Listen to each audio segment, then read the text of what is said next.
Seorang selebgram cantik rela menikah dengan siluman ular dan menjalani ritual kawin pesugihan setiap malam Jumat. Rika, selebgram terkenal yang hidupnya hancur setelah suaminya terjerat kasus korupsi, mencari jalan pintas lewat pesugihan kawin dengan siluman ular. Ia melewati ritual mengerikan di pantai selatan, lalu hidup kembali dengan bergelimang harta dan kemewahan. Namun setelah setahun perjanjian pesugihan, kontraknya dengan dunia gaib mulai mendekati akhir. Kamar khusus di rumahnya tetap terkunci, dan suara desisan ular masih terdengar setiap malam. Apakah dia masih hidup, atau sudah menjadi milik bangsa siluman?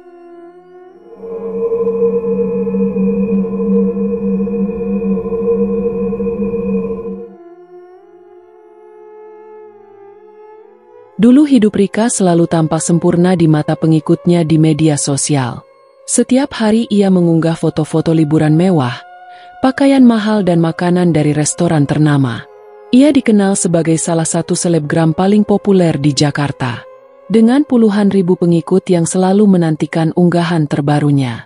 Rika bukan hanya cantik, tapi juga pintar memanfaatkan tren untuk mempertahankan popularitasnya. Wajahnya sering muncul di acara-acara komunitas elit dan pesta-pesta para sosialita.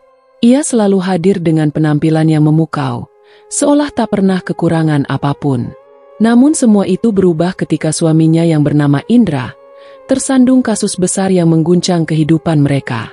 Indra, yang bekerja sebagai pejabat di salah satu instansi pemerintah, tiba-tiba ditangkap atas tuduhan korupsi berskala miliaran rupiah. Berita tentang penangkapan Indra menyebar dengan cepat dan menjadi bahan utama di media selama berminggu-minggu. Rika hanya bisa terdiam saat wajah suaminya terpampang di televisi, diborgol dan dikawal ketat oleh petugas. Kehidupan mewah mereka runtuh dalam hitungan hari. Aset-aset milik Indra dibekukan, rekening diblokir dan semua harta yang selama ini menjadi penopang gaya hidup mereka ikut disita. Rika tiba-tiba kehilangan segalanya, kecuali nama dan wajahnya di Instagram. Namun kenyataan itu tidak menghentikannya untuk tetap tampil mewah. Seolah tidak terjadi apa-apa. Rika mulai mengalami kesulitan membayar cicilan rumah, angsuran kendaraan hingga tagihan listrik yang menumpuk. Semua itu disembunyikan rapat-rapat dari para pengikutnya, yang masih menganggap hidup Rika tetap glamor. Ia mulai menjual beberapa barang mewahnya secara diam-diam, tapi uang yang terkumpul tidak cukup menutup kebutuhan yang terus berjalan. Tetangga dan kenalannya mulai membicarakannya di belakang, menyebut Rika sebagai sosialita gagal. Banyak yang mengolok-olok bahwa kemewahan Rika hanyalah kepalsuan belaka, yang hidup dari hasil uang korupsi sang suami. Hinaan demi hinaan itu semakin menusuk hati Rika, yang selama ini menjaga citra dan harga diri. Beberapa mantan teman dekatnya bahkan dengan sengaja menjauhinya, dan tak lagi menyapanya di media sosial. Rika mulai merasa sendirian, dikhianati oleh dunia yang dulu mengangkatnya tinggi.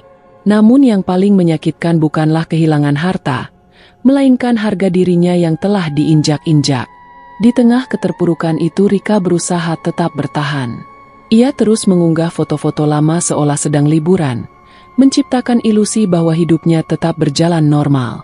Tapi kenyataannya, setiap malam ia menangis diam-diam, merenungi nasib yang berubah begitu cepat.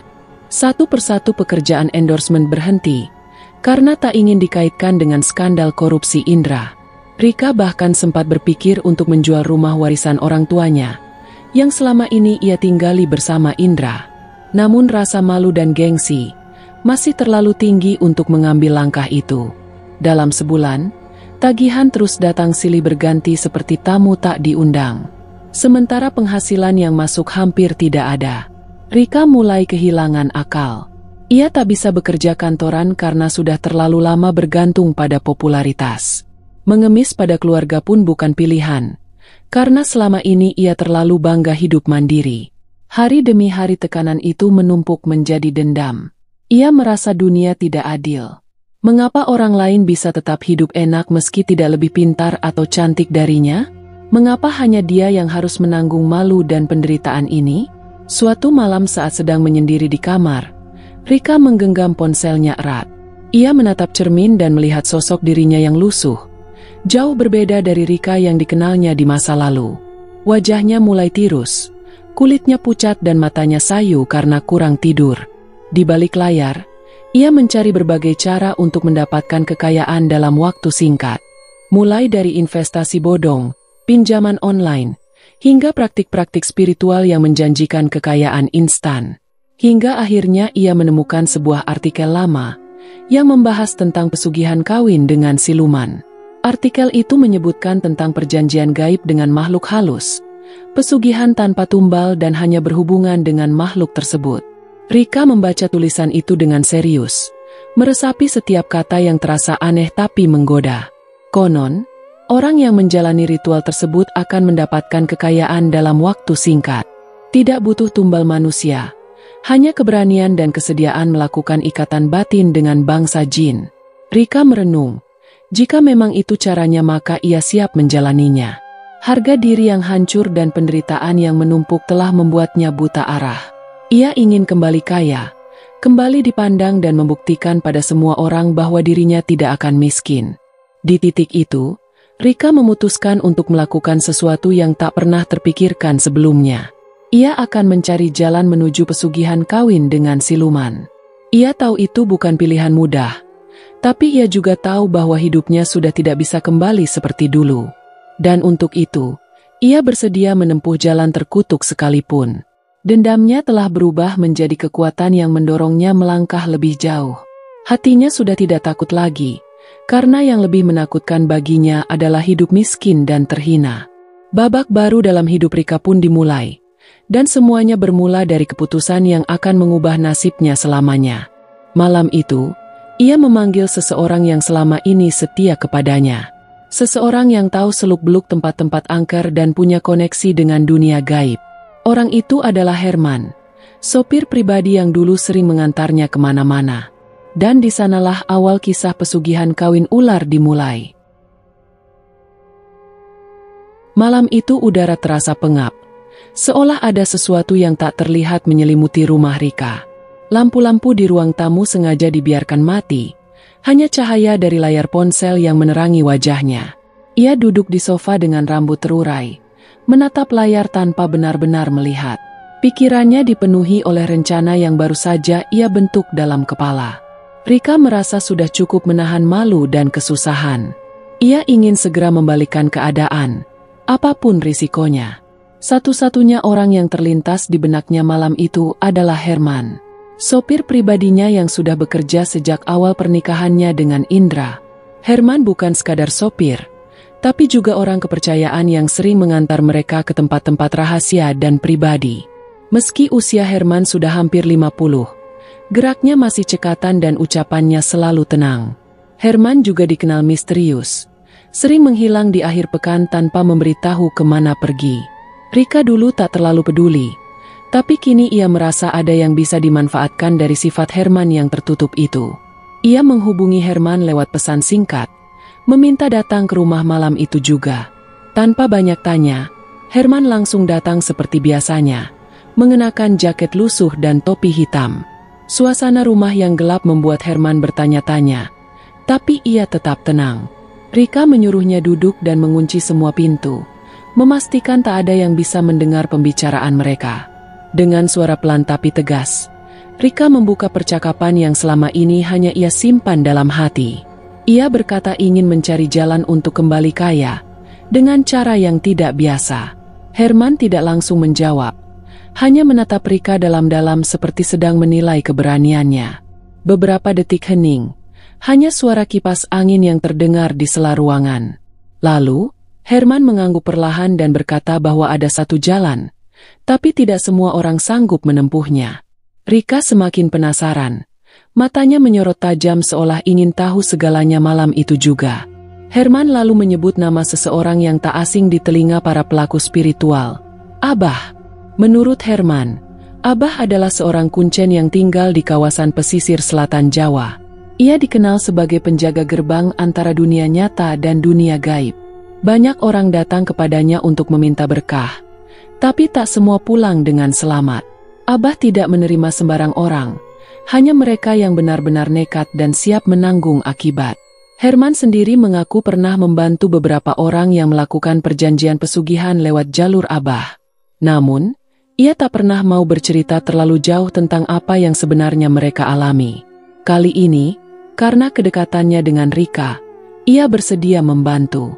Tapi dengan satu syarat, Rika tidak boleh mundur saat sudah melangkah. Rika mengangguk tanpa ragu, seolah hatinya sudah kebal terhadap rasa takut. Herman lalu menceritakan satu jenis pesugihan yang dianggap paling aneh namun paling cepat hasilnya. Pesugihan kawin dengan bangsa jin, terutama sosok ular yang diyakini sebagai makhluk tua penjaga kekayaan. Menurut Herman, pesugihan ini tidak butuh tumbal manusia atau darah. Tapi sebagai gantinya, Rika harus bersedia menjalani ikatan batin dengan makhluk tersebut.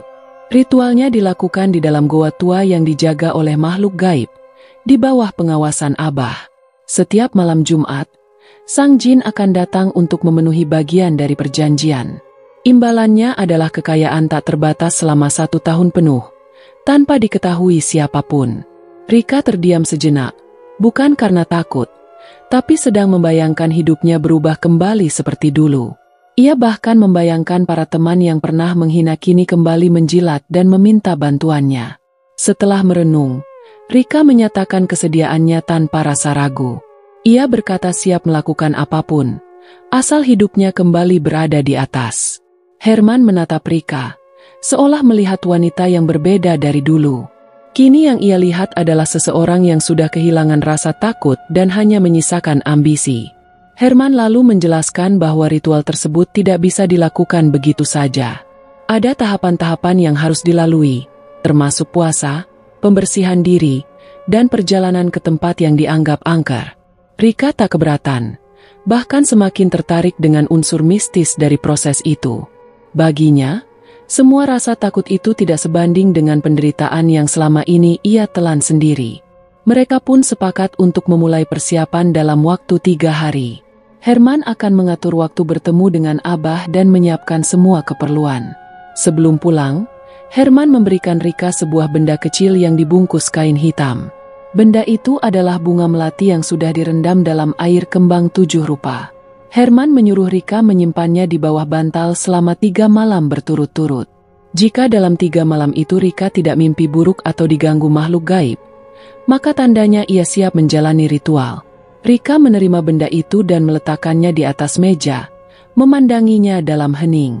Malam itu, Rika tidur dengan gelisah. Angin yang biasanya tenang mendadak bertiup lewat celah jendela, membawa aroma kemenyan samar-samar. Cahaya lampu kamar berkedip pelan, seolah memberi tanda bahwa pintu menuju dunia lain akan segera terbuka. Dan dalam gelap yang pekat itu, Rika tahu bahwa hidupnya tidak akan pernah sama lagi. Ia telah memilih jalannya sendiri, jalan yang membawa ke tempat yang tak bisa dilihat mata manusia biasa. 3 hari setelah pertemuan malam itu, Rika bersiap meninggalkan rumah. Langit pagi tampak mendung, seolah ikut menyembunyikan niat yang tersimpan dalam hati Rika. Ia hanya membawa 1 tas kecil berisi pakaian, selendang putih dan bunga melati yang sudah mulai layu. Herman sudah menunggu di depan pagar sejak pukul 5 pagi, berdiri di samping mobil hitam yang sudah tua tapi masih kuat. Rika masuk ke mobil tanpa banyak bicara, hanya melempar pandangan sekilas ke rumah yang selama ini menjadi saksi hidupnya. Perjalanan dimulai dengan sunyi, hanya suara mesin dan gesekan ban di aspal yang menemani. Herman membawa mereka keluar kota, menyusuri jalanan kecil yang perlahan berubah menjadi bebatuan dan tanah merah. Setelah beberapa jam, suasana berubah semakin sepi. Rumah-rumah mulai menghilang, digantikan pepohonan tinggi yang rapat. Angin terasa dingin meski matahari belum sepenuhnya terbit. Rika menatap keluar jendela, matanya kosong, tapi hatinya penuh dengan bayangan masa depan yang ia dambakan. Setiap kali mobil melewati tikungan, ia mencium bau tanah lembab yang kental, bercampur aroma kayu dan angin laut dari kejauhan. Di tengah perjalanan, Herman membuka mulut, memperingatkan Rika bahwa perjalanan ini bukan wisata biasa. Ia mengatakan bahwa semakin dekat ke tujuan, semakin banyak penjaga yang memperhatikan. Rika hanya mengangguk pelan, mencoba menguatkan diri meski bulu kuduknya perlahan meremang. Mereka tiba di sebuah desa kecil di dekat pantai, Desa yang bahkan tak muncul di peta. Warga di sana jarang bicara, dan hanya memberi tatapan aneh saat melihat Rika turun dari mobil dengan pakaian bersih dan wajah kota. Seorang anak kecil berdiri di pojok warung, memperhatikan Rika tanpa berkedip hingga membuatnya merasa tidak nyaman. Herman mengajak Rika berjalan kaki menyusuri jalan setapak yang menurun ke arah hutan bambu. Di ujung jalan itu, terdapat sebuah rumah kayu yang tampak usang tapi masih berdiri kokoh. Itulah rumah Abah, tempat di mana segala keputusan akan dimulai. Pintu rumah terbuka dengan sendirinya begitu mereka mendekat, seolah telah mengetahui kedatangan mereka. Di dalam, aroma kemenyan langsung menyergap hidung, bercampur bau tanah basah dan wangi bunga cempaka. Abah duduk bersila di tengah ruangan. Tubuhnya kurus tapi sorot matanya tajam seperti menembus dinding hati. Usianya sulit ditebak, tapi rambutnya yang memutih dan keriput di wajah menunjukkan bahwa ia bukan orang biasa. Rika menundukkan kepala saat masuk, meski tak tahu harus bersikap seperti apa di hadapan sosok yang penuh misteri itu. Abah menyuruh mereka duduk, lalu menutup mata dan mulai bergumam dalam bahasa yang tak dimengerti. Ruangan itu menjadi sangat hening, seolah suara dari luar tak bisa masuk. Setelah beberapa saat, Abah membuka matanya dan menatap Rika tanpa berkedip. Ia bertanya dengan suara berat dan pelan, apakah Rika benar-benar siap kehilangan bagian dari dirinya? Rika mengangguk pelan, menjawab tanpa kata tapi penuh tekad. Abah lalu mengeluarkan kain kuning dari balik rak bambu dan menyerahkannya kepada Herman. Kain itu harus dibawa ke lokasi ritual sebagai tanda bahwa mereka diizinkan masuk ke wilayah gaib. Abah memperingatkan bahwa dalam perjalanan nanti, mereka tidak boleh menyapa siapapun yang tidak mereka kenal. Ia juga menegaskan bahwa Rika harus menjaga pikiran dan mulutnya, tidak boleh menyebut nama Tuhan atau berdoa dengan cara apapun. Jika melanggar, maka hukumannya tidak akan datang dari manusia. Rika mengangguk lagi, kali ini dengan napas yang mulai berat. Setelah mendapatkan izin dari Abah, mereka melanjutkan perjalanan menuju pantai. Pantai itu bukan tempat wisata, melainkan wilayah terlarang yang hanya diketahui oleh orang-orang tertentu. Sepanjang jalan, Herman tak banyak bicara. Ia hanya sesekali membaca sesuatu dalam hati, seperti sedang meminta perlindungan dari sesuatu yang tak terlihat. Rika mulai merasa gelisah saat jalanan berubah menjadi tanah lembek dan semak-semak berduri mulai menghalangi pandangan. Langit semakin mendung, meski waktu masih menunjukkan siang hari. Burung-burung tiba-tiba menghilang, dan suara jangkrik terdengar lebih nyaring dari biasanya. Di kejauhan, terdengar suara ombak yang memecah karang dengan keras. Itulah pertanda bahwa mereka hampir sampai. Herman berhenti di sebuah batu besar yang berbentuk menyerupai kepala ular. Di balik batu itulah goa tempat ritual akan dilakukan. Goa itu tersembunyi di antara semak. Mulutnya tertutup oleh akar-akar pohon besar yang menggantung seperti tirai. Herman membuka jalan dengan menyibak akar dan semak, lalu mempersilakan Rika masuk lebih dulu. Udara di dalam goa terasa dingin, seperti masuk ke dalam perut bumi yang sunyi. Dindingnya lembab dan berlumut, dihiasi gambar-gambar aneh yang tidak terlihat dibuat oleh tangan manusia. Semakin dalam mereka masuk, semakin tipis udara yang bisa dihirup. Suara napas Rika mulai terdengar berat, tapi ia terus melangkah mengikuti Herman yang berjalan perlahan di depan. Tiba-tiba, suara derap langkah lain terdengar dari arah belakang. Padahal mereka hanya berdua. Rika berhenti sejenak, mencoba menoleh, tapi tidak ada siapa-siapa. Herman menyuruhnya tetap berjalan dan tidak menoleh ke belakang apapun yang terjadi. Rika menurut, meski jantungnya berdetak semakin kencang. Aroma melati mendadak memenuhi ruangan, padahal mereka tidak membawa bunga apapun. Itu pertanda bahwa makhluk-makhluk gaib mulai memperhatikan kehadiran mereka. Setelah berjalan cukup jauh, mereka sampai di sebuah ruangan dalam goa yang lebih luas. Di tengah ruangan itu terdapat batu datar besar yang ditutupi kain putih. Di sanalah Rika akan menjalani persiapan terakhir sebelum ritual dimulai. Herman menyuruh Rika duduk di atas batu, lalu menyalakan dupa dan mulai mengucap doa dalam bahasa Jawa kuno. Asap dupa mengepul perlahan, membentuk bayangan aneh yang menari-nari di langit-langit goa. Rika memejamkan mata, mencoba menenangkan diri meski rasa takut mulai merayap masuk. Dan saat itu dari ujung lorong gelap, terdengar suara seperti gesekan sisik dengan batu. Makhluk pertama telah datang menyambut mereka. Rika duduk bersila di atas batu besar yang terasa dingin menusuk tulang. Dupa yang dibakar oleh Herman mengepul perlahan, mengisi ruangan goa dengan aroma kemenyan dan melati.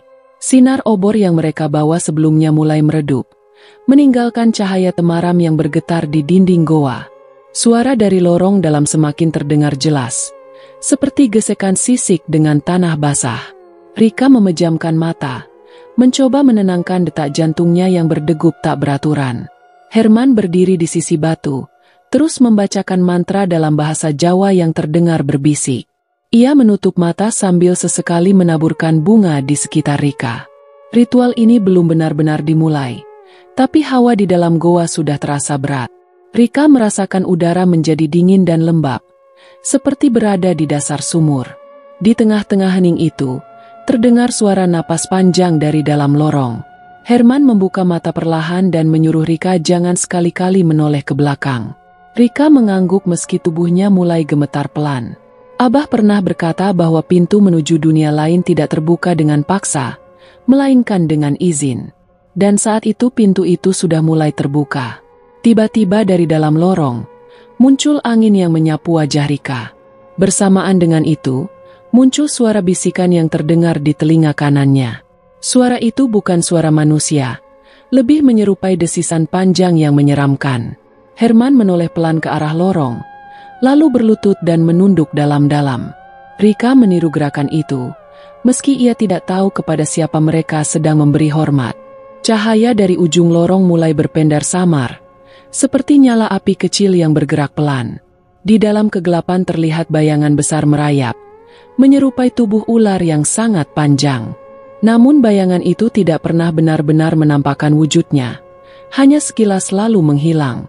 Herman berbisik, "Mereka sudah datang." Rika mulai merasakan hawa panas menyebar di punggungnya, berbanding terbalik dengan dinginnya udara di sekitarnya. Rasa panas itu seperti sesuatu yang menyentuh kulitnya tanpa bentuk. Lalu terdengar suara derap langkah kaki di belakang mereka. Tapi langkah itu bukan seperti kaki manusia. Langkah itu berat, menyeret dan sesekali terdengar seperti cakaran. Rika menutup mata dan menarik napas dalam-dalam. Seketika itu ia merasakan sesuatu menyentuh bahunya. Lembut tapi dingin seperti sisik reptil yang baru keluar dari air. Rika ingin berteriak tapi lidahnya terasa kaku. Herman kembali membaca doa. Kali ini lebih cepat dan lebih lirih. Goa itu perlahan mulai bergetar. Debu turun dari langit-langit dan suara batu bergesekan terdengar dari segala arah. Rika masih menunduk, tapi dari sudut matanya ia bisa melihat bayangan besar merayap di dinding. Bayangan itu seperti ular raksasa, dengan kepala sebesar kendi dan mata menyala merah samar. Ia menahan napas berharap semua itu hanya ilusi. Namun tubuhnya mulai gemetar tak terkendali. Dalam kondisi setengah sadar, Rika mulai melihat cahaya hijau muncul di depan batu tempat ia duduk. Cahaya itu membentuk lingkaran, lalu perlahan berubah menjadi gerbang. Dari dalam gerbang itu, terdengar suara tangisan perempuan dan tawa anak-anak. Herman segera menyuruh Rika berdiri dan berjalan ke dalam gerbang itu. Tanpa berkata apapun Rika menuruti perintah Herman, lalu melangkah dengan kaki yang terasa berat dan lunglai. Begitu melewati cahaya, udara mendadak berubah drastis. Hawa di dalam gerbang itu sangat dingin, seolah tidak ada kehidupan. Langkah pertama terasa ringan, tapi langkah kedua membuat tubuh Rika seperti ditarik ke dalam lumpur. Herman berjalan di belakang, memegang pundak Rika agar tidak goyah. Mereka menyusuri lorong panjang yang dikelilingi kabut putih tipis.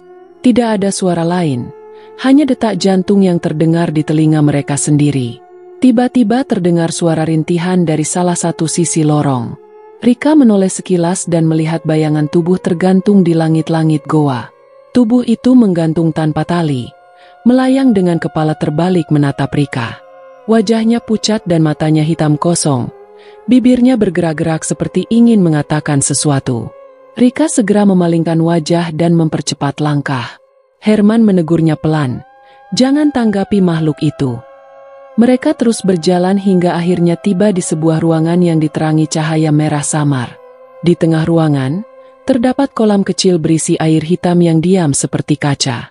Abah pernah berkata bahwa kolam itu adalah penanda antara dunia manusia dan dunia makhluk halus. Rika diminta untuk membasuh wajahnya dengan air dari kolam itu sebagai bentuk penyerahan diri. Meski ragu, Rika menunduk dan mencelupkan tangan ke dalam air. Air itu terasa dingin sekali, seperti es dan menimbulkan rasa perih di kulit. Begitu air menyentuh wajahnya, Rika langsung melihat kilasan bayangan seperti mimpi. Ia melihat dirinya sendiri berdiri di atas panggung, dikelilingi emas, tapi semua orang di sekitarnya memakai topeng hitam. Tiba-tiba bayangan itu hilang dan ia tersadar kembali. Napasnya terengah-engah, tapi Herman menyuruhnya tetap tenang. Mereka belum selesai. Di seberang ruangan, ada lorong lain yang lebih sempit dan ditutupi akar-akar pohon yang menggantung dari langit-langit. Itulah lorong menuju ujian pertama. Herman berkata bahwa mulai dari titik itu, Rika akan berjalan sendiri. Ia harus menghadapi makhluk-makhluk yang menjaga pintu-pintu ritual. Herman akan menunggu di ruangan itu dan tidak boleh ikut masuk. Rika menatap lorong gelap itu lalu kembali menatap Herman. Ia mengangguk pelan, lalu melangkah masuk ke dalam lorong. Dan begitu ia melewati akar-akar itu, pintu di belakangnya menutup sendiri dengan suara keras. Rika kini sendirian dan perjalanan menuju 7 pintu ujian pun dimulai. Lorong sempit itu menelan tubuh Rika dalam gelap dan kabut yang tak kunjung reda. Langkah demi langkah terasa seperti memasuki ruang yang berbeda, jauh dari dunia nyata. Dinding lorong dipenuhi akar-akar pohon yang menjuntai seperti tangan yang siap mencengkram. Hawa lembab dan bau tanah tua menusuk hidung, membuat dada terasa berat. Di kejauhan, samar-samar tampak cahaya redup dari sebuah pintu kayu tua yang berdiri sendirian. Itulah pintu pertama. Tanpa aba-aba pintu itu berderit pelan, terbuka perlahan seperti menyambut kedatangan tamu. Rika melangkah masuk dengan jantungnya berdegup semakin keras. Di dalam ruangan, hawa berubah drastis menjadi panas disertai suara dengusan kasar dari sudut ruangan. Ketika matanya mulai terbiasa dengan gelap, Rika melihat sosok besar duduk membelakanginya. Tubuhnya tinggi besar, kulitnya hitam kemerahan penuh dengan bulu kasar.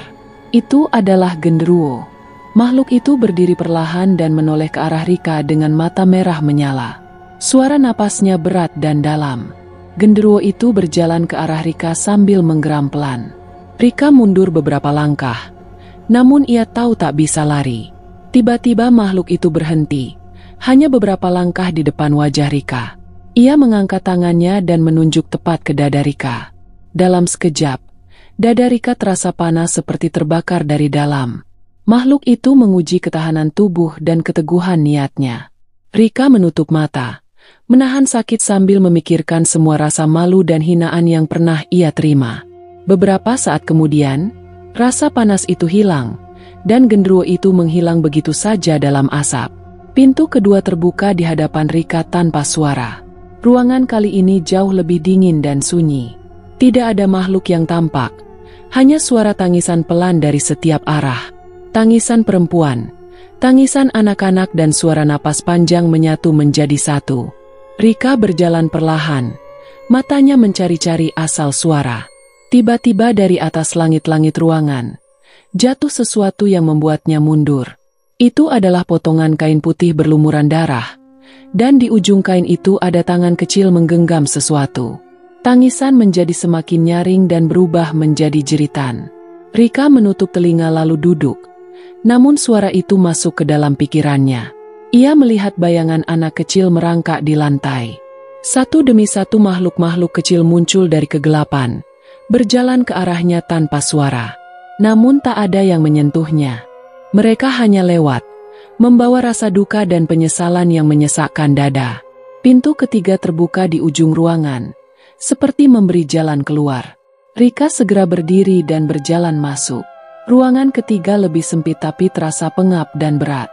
Di tengah ruangan, berdiri sesosok perempuan berambut panjang menyentuh lantai.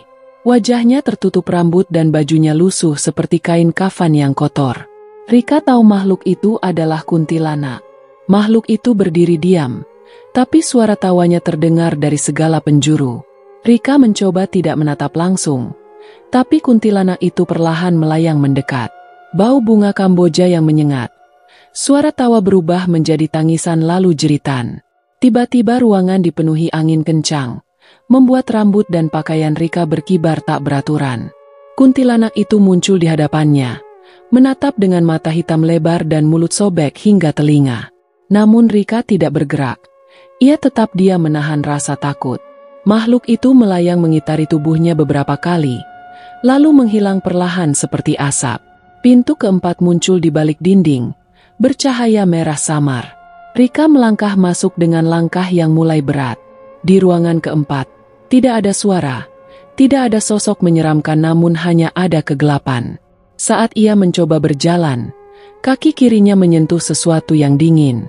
Ketika Rika menunduk, terlihat sebuah bayangan besar muncul dari lantai. Bayangan itu tinggi, berbentuk manusia, namun tidak memiliki wajah. Ia hanya berdiri diam, lalu perlahan mengangkat tangan dan menunjuk ke atas kepala Rika.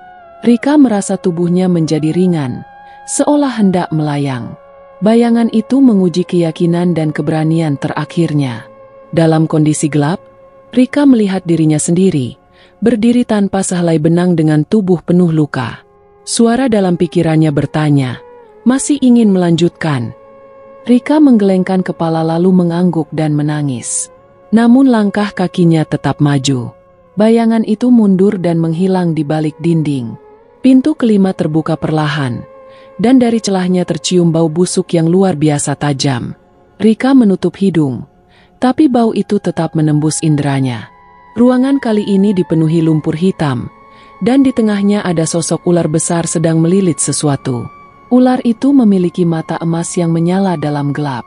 Tubuhnya sangat besar, sebesar batang pohon kelapa. Ia tidak menyerang, hanya diam dan menatap Rika. Makhluk itu menguji ketertarikan Rika pada kekuasaan dan harta. Ular itu membuka mulut perlahan, memperlihatkan tumpukan koin emas dan perhiasan di dalam perutnya. Tapi bersamaan dengan itu, Rika melihat tangan-tangan manusia yang terjulur dari dalam emas. Itu tumbal yang pernah tergoda seperti dirinya. Namun ia tetap melangkah, melewati ular itu tanpa menyentuh apapun. Pintu keenam muncul dalam kabut tipis, seperti gerbang candi yang berdiri di tengah hutan. Di balik pintu itu, Rika bertemu dengan makhluk berjubah hitam yang berdiri di atas batu tinggi. Makhluk itu memperkenalkan dirinya sebagai penjaga antara dunia manusia dan dunia gaib. Ia tak memiliki wajah, hanya topeng kayu hitam polos. Makhluk itu mengucapkan satu kalimat, "Siapakah yang kau pilih sebagai pelindungmu?" 3 arca muncul di hadapan Rika. 1 arca berbentuk ular, 1 berbentuk buaya, dan 1 berbentuk monyet dengan taring panjang. Rika belum menjawab, karena ini adalah ujian terakhir sebelum keputusan. Makhluk penjaga lalu berkata, "Langkahkan kakimu pada 1 dari mereka, maka jalurmu akan terbuka." Rika menatap ketiga arca itu, lalu menatap dirinya sendiri. Tubuhnya dipenuhi luka goresan, rambutnya berantakan dan bajunya koyak oleh perjalanan. Namun matanya tetap tajam. Ia melangkah ke tengah, berdiri di depan arca ular.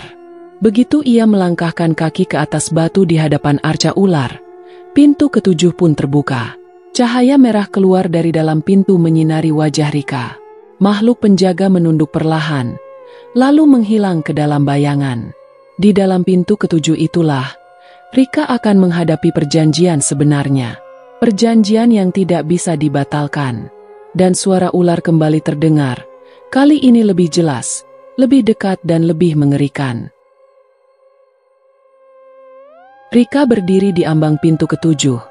Tubuhnya lelah namun pikirannya masih menyala oleh ambisi. Cahaya merah dari dalam ruangan membuat bayangan tubuhnya tampak bergoyang di dinding batu. Langkah pertamanya terasa berat. Namun ia terus masuk ke dalam ruangan yang dipenuhi wangi bunga kenanga. Ruangan itu jauh lebih luas dari yang ia duga, seperti berada di dalam perut bumi yang tidak berbatas. Di tengah ruangan terdapat batu besar, seolah menjadi altar yang disusun khusus untuk upacara. Di sekitar lingkaran itu, berdiri 3 patung batu dengan bentuk yang sangat berbeda. Patung pertama berbentuk ular, melingkar dengan kepala mengangkat ke atas dan mata merah menyala. Patung kedua berbentuk buaya, mulutnya terbuka memperlihatkan deretan gigi tajam seperti tombak. Patung ketiga berbentuk monyet, duduk bersila dengan taring mencuat dan mata kosong menatap lurus. Ketiga patung itu tidak diam. Mereka bernafas. Dada masing-masing bergerak perlahan seperti makhluk hidup yang sedang tidur. Di belakang patung-patung itu, berdiri sosok berjubah hitam dari pintu ke-6. Tanpa wajah, tanpa suara tapi memberi perintah dengan isyarat tangan. Pilihlah salah satu, katanya dalam batin Rika, meski tak ada kata yang diucap. Rika menatap ketiga patung tersebut dengan hati bergetar. Ia tahu masing-masing membawa jalan yang berbeda dan harga yang tidak murah. Patung buaya menawarkan kekuasaan dan pengaruh. Siapapun yang memilihnya akan disegani, bahkan ditakuti dan bisa menundukkan banyak orang.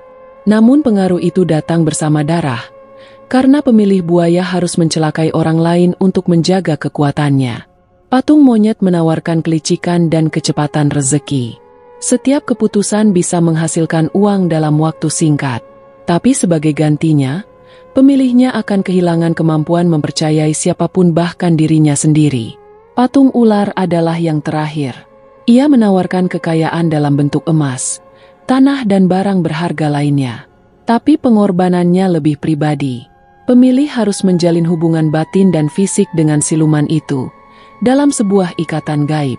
Ikatan itu tidak mengenal cinta, hanya perjanjian dan kepatuhan.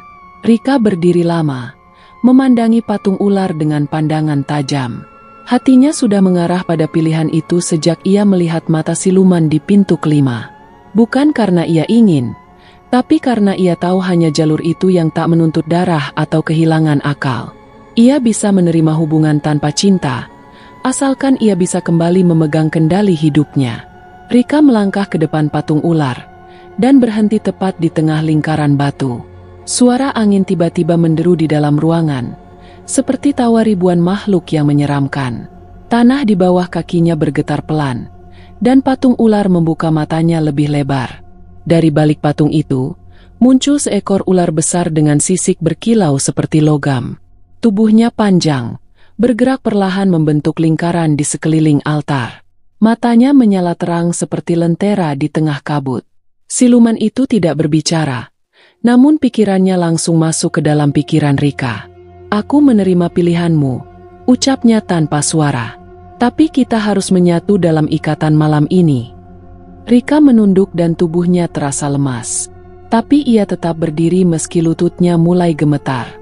Siluman itu melilit tubuhnya pelan dari kaki hingga ke pinggang.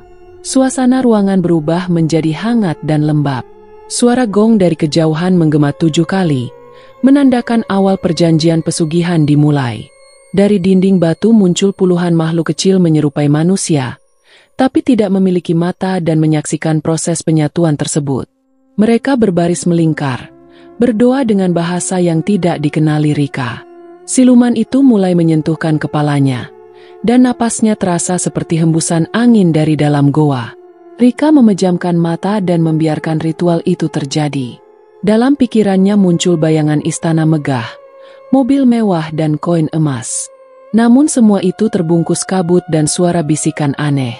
Ia merasa tubuhnya terangkat, masuk ke dalam ruang yang tak bisa dijelaskan. Ketika matanya terbuka, siluman ular sudah berdiri di hadapannya dalam wujud manusia. Lelaki tinggi berwajah pucat dengan mata bersisik dan lidah bercabang. Di tubuhnya penuh sisik ular seperti emas. "Lepaskan pakaian duniamu," ucapnya. Rika tahu ini bagian dari perjanjian. Tanpa banyak tanya Rika melakukannya. Siluman itu mengulurkan tangan dan menggenggam tangan Rika dengan erat. Ritual itu pun dimulai. Seketika cahaya menyelimuti mereka berdua, dan tubuh Rika seperti ditarik ke dalam pusaran air hangat. Ia tidak tahu di mana dirinya berada, tapi suara-suara itu kini bersatu. Satu demi satu makhluk gaib menunduk, menyaksikan penyatuan antara manusia dan siluman. Dalam benaknya, suara siluman terus terdengar. "Setiap malam Jumat aku akan datang. Jangan pernah abaikan aku atau semuanya akan lenyap." Rika menggenggam pergelangan siluman itu, Sebagai tanda ia menyetujui semuanya.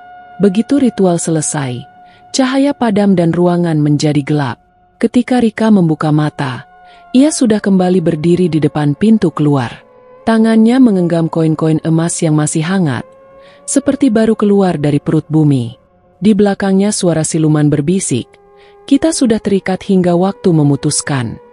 Rika berjalan keluar dari goa dengan tubuh lemas tapi langkahnya mantap. Langit sudah mulai terang dan suara burung terdengar dari kejauhan. Namun hatinya tahu, ia bukan lagi manusia yang sama seperti kemarin. Rika membuka matanya perlahan setelah ritual selesai. Tubuhnya masih terasa dingin seperti habis direndam dalam air es. Ia merasakan semacam ikatan tak kasat mata yang mengikat tubuhnya. Abah hanya mengangguk pelan seolah paham apa yang sedang terjadi. Di hadapannya, seekor ular besar berwarna hitam dengan sisik berkilau menatap tajam. Ular itu tidak bergerak menyerang, justru seakan menunggu perintah. Abah menyuruh Rika untuk menyentuhkan telapak tangannya ke kepala ular itu. Dengan ragu Rika melangkah maju dan menyentuhnya. Seketika tubuhnya terasa dialiri aliran panas, yang menyebar dari telapak tangan hingga ke seluruh tubuh. Abah mengangguk lagi lalu membacakan doa. Ular perlahan masuk kembali ke dalam kegelapan. Abah kemudian menyerahkan sebuah peti kayu kepada Rika. Di dalamnya ada segumpal rambut, sisik ular dan kain merah. Rika diminta menyimpannya di kamar khusus yang tidak boleh dimasuki siapapun. Ia juga diminta menyiapkan kamar khusus untuk ritual setiap malam Jumat. Kamar itu akan menjadi tempat datangnya siluman ular yang telah mengikat perjanjian dengannya. Dengan langkah lemah, Rika dan Herman kembali ke mobil yang terparkir di luar hutan. Wajah Herman masih pucat dan ia lebih banyak diam selama perjalanan pulang. Setibanya di rumah, Rika langsung menyuruh orang membangun satu kamar khusus di bagian belakang. Kamar itu dilapisi tirai merah, tanpa jendela dan selalu terkunci. Malam pertama setelah ritual, Rika tidur dengan perasaan aneh. Di tengah malam, ia mendengar suara desisan ular dari dalam kamar khusus. Tak ada yang berani mendekat ke arah suara itu, termasuk pembantu rumah. Di pagi harinya, Rika menemukan setumpuk uang baru yang tersusun rapi di meja kamarnya. Jumlahnya sangat banyak dan semuanya asli. Dengan uang dan koin emas yang Rika miliki, dirinya dapat menyuap oknum pejabat, agar Indra bisa bebas meski masa hukumnya masih lama. Indra yang baru keluar dari tahanan korupsi ikut terheran-heran. Dari mana Rika bisa mendapatkan uang sebanyak itu? Namun Rika hanya berkata bahwa ia mendapatkan uang dari endorsement dan meminjam uang temannya. Hari demi hari kekayaan Rika semakin bertambah. Emas datang begitu saja. Hadiah dari orang-orang tak dikenal dan tawaran kerja sama terus mengalir. Pengikut akun sosial media Rika pun kembali naik drastis. Mereka memujinya sebagai wanita kuat dan inspiratif. Padahal setiap malam Jumat, kamar khusus itu selalu dikunjungi oleh sesuatu yang tak kasat mata. Terkadang terdengar suara benda berat digeser, desisan ular dan aroma kemenyan yang terbakar. Rika sudah terbiasa, bahkan merasa nyaman. Hidupnya kembali mewah, bahkan lebih dari sebelumnya. Ia membeli mobil baru, membuka butik sendiri, dan muncul di berbagai acara selebriti lokal. Namun orang-orang terdekat mulai merasakan perubahan sikapnya. Ia menjadi lebih pendiam, tatapan matanya tajam dan kadang kosong. Indra pun mulai menjauh dan memilih tinggal di villa milik keluarganya. Rika tidak mempermasalahkan itu. Ia merasa sudah tidak butuh siapa-siapa lagi. Setiap malam Jumat, ia duduk di depan kamar khusus sambil menyalakan lilin dan kemenyan. Sosok ular itu datang dalam bentuk asap tebal yang mengendap di sudut ruangan. Kadang, ular itu muncul di mimpinya dan berbicara dalam bahasa yang tak ia pahami. Namun setiap kali bangun, ia selalu menemukan kekayaan tambahan yang tak masuk akal. Rumahnya kini dijaga satpam 24 jam, dan CCTV terpasang di setiap sudut. Namun anehnya, CCTV di sekitar kamar khusus seringkali mati sendiri saat malam Jumat. Tidak ada teknisi yang bisa memperbaikinya secara permanen. Semua orang yang masuk ke kamar khusus itu tanpa izin akan sakit keras keesokan harinya. Beberapa bahkan mengalami mimpi buruk selama berhari-hari. Rika tak memperbolehkan siapapun masuk ke sana, bahkan untuk membersihkan sekalipun. Ia sendiri yang menyalakan lilin dan menyiapkan sesajen setiap malam Jumat. Dan setiap kali ia melakukan itu, suaranya berubah menjadi lebih berat. Seperti ada entitas lain yang mengambil alih sebagian dari dirinya. Namun semua itu ia anggap wajar, bagian dari konsekuensi yang telah ia pilih. Ia semakin percaya bahwa kekayaan harus ditebus dengan kesetiaan. Dan selama ia setia, siluman ular akan terus memberinya kemewahan. Rika menjalani hari-harinya dengan kekayaan yang terus bertambah dari arah yang tak masuk akal. Setiap pagi ada kiriman barang mewah yang datang tanpa ia pesan. Uang di rekeningnya terus bertambah, walau ia tidak lagi menerima endorsement dari manapun. Wajahnya kembali menghiasi media sosial, kali ini dengan kemewahan yang lebih mencolok dari sebelumnya. Para pengikutnya kembali berbondong-bondong menyukai dan membagikan postingannya. Orang-orang mulai melupakan masa lalu Indra, dan kembali memuja kehidupan glamor Rika. Namun di balik semua itu, Rika mulai merasakan perubahan dalam dirinya. Ia jadi lebih pendiam, lebih tertutup dan lebih dingin terhadap siapapun. Indra mulai merasa ada yang aneh dengan istrinya. Setiap malam Jumat, Rika mengurung diri di kamar khusus di lantai atas rumah. Tak seorang pun boleh mendekati kamar itu saat malam tiba. Dari luar suara desisan dan bau anyir kadang tercium samar. Indra yang penasaran pernah mencoba mengintip dari celah pintu, namun langsung jatuh sakit keesokan harinya. Tubuhnya demam tinggi, mulutnya komat kamit seakan membaca sesuatu. Rika hanya diam dan merawat Indra sambil menyembunyikan rasa takut di dalam hati. Meskipun harta melimpah, ada bagian dari dirinya yang merasa terikat. Rika tidak bisa pergi sembarangan, tidak bisa beribadah dan tidak boleh menyebut nama Tuhan. Semua pantangan itu menjadi beban yang makin hari makin menyesakan. Namun setiap kali ia merasa ingin mundur, emas yang terus berdatangan seolah menenangkannya. 1 tahun berjalan seperti mimpi. Setiap bulan Rika menerima kalung, cincin atau liontin dengan ukiran ular yang berbeda. Barang-barang itu ia simpan di kotak kayu hitam yang hanya ia buka saat malam Jumat. Banyak artis dan pengusaha yang mulai mendekatinya untuk menjalin relasi. Namun tak ada satupun dari mereka yang tahu kehidupan gelap di balik kemewahan Rika. Rika bahkan membuka butik dan restoran atas nama dirinya sendiri. Bisnisnya selalu ramai, seolah ada tangan tak terlihat yang mengatur semuanya. Herman yang kini menjadi manajer pribadinya, tetap diam dan patuh pada perjanjian mereka. Namun matanya kadang memperlihatkan rasa takut yang sulit disembunyikan. Ia tahu semua ini bukan keberuntungan biasa. Setiap malam Jumat, ia tidur di mobil tak berani mendekati rumah. Ia tahu apa yang datang menghampiri Rika di kamar atas itu. Dan ia tahu waktunya tak akan lama. Rika mulai bermimpi aneh. Dirinya duduk di singgasana batu mengenakan mahkota ular. Dalam mimpi itu, banyak wanita lain yang menyembahnya sambil merangkak seperti ular. Ia bangun dengan tubuh dingin, tapi tetap berdiri di depan cermin setiap paginya. Kehidupan dunia dan gaib seolah bersatu dalam dirinya. Ia mulai sulit membedakan antara mimpi dan kenyataan. Kadang ia melihat bayangan ular besar di balik tirai. Kadang saat mandi, ia merasa ada sisik di kulitnya. Namun saat diperiksa, semuanya terlihat biasa saja. Rika mulai jarang tersenyum. Foto-fotonya di media sosial masih cantik namun tatapannya kosong. Kehidupan pesugihan ini membuatnya makin jauh dari keluarga dan sahabat. Ia tidak pernah lagi menghubungi orang tuanya di desa. Setiap kali ibunya menelpon, ia hanya membiarkannya tanpa jawaban. Indra hanya bisa menatap istrinya dari kejauhan, merasa ada sesuatu yang tak bisa dijelaskan. Kadang ia mendengar suara bisikan dari kamar saat malam Jumat.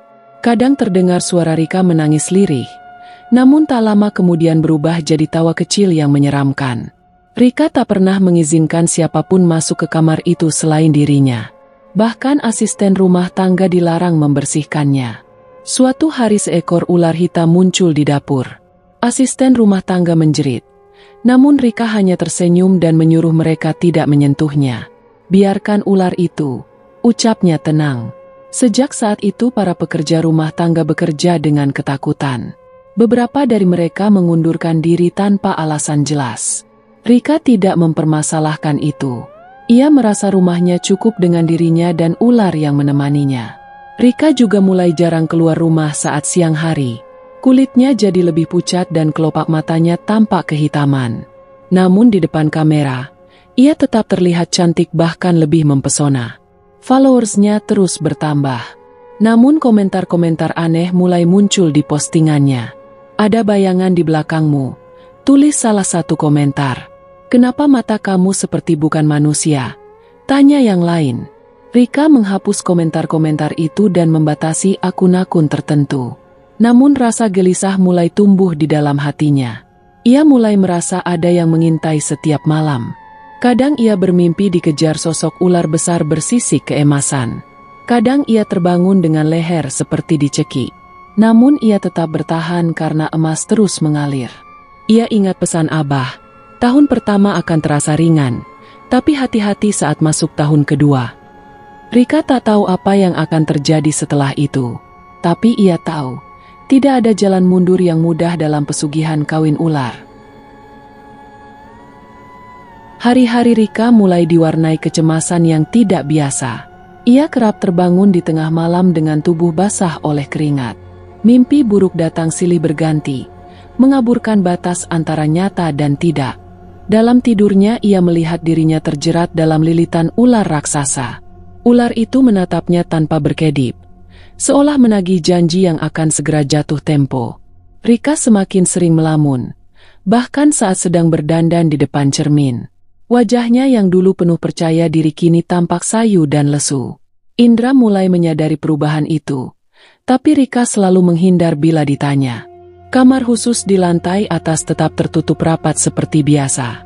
Namun kali ini, suara dari dalamnya terdengar lebih sering dan jelas. Ada suara bisikan seperti seseorang yang sedang membaca mantra. Kadang terdengar suara desisan ular yang membuat bulu kuduk berdiri. Rika tahu bahwa waktu kontraknya hampir habis. Ia tidak pernah tahu persis tanggalnya, tapi tubuhnya seolah mengingat. Setiap malam Jumat siluman ular itu datang, tapi kini tidak hanya untuk bermesraan.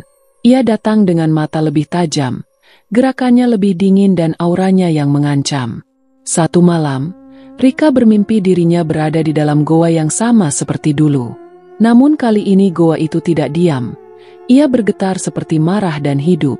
Dinding-dinding goa mengeluarkan darah, dan Rika melihat siluman ular melingkar di tengah ruangan.